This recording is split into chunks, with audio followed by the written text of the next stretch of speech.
I think people don't really talk about this enough, but hear me out. When it comes to going through a breakup, separation, friend, partner, I don't know, anything that you're separating yourself, that shit is hard.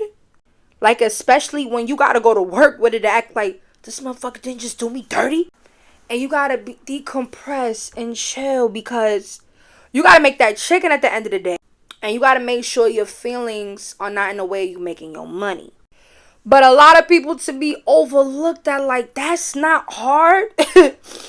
Like, you could be dying inside and you gotta pull up to work like, how may I help you? like like it's really the truth. You have to really sit here and act as if nothing is bothering you in a workplace when everything could be bothering you. And thank God I'm a type of person where I can hide emotions, cause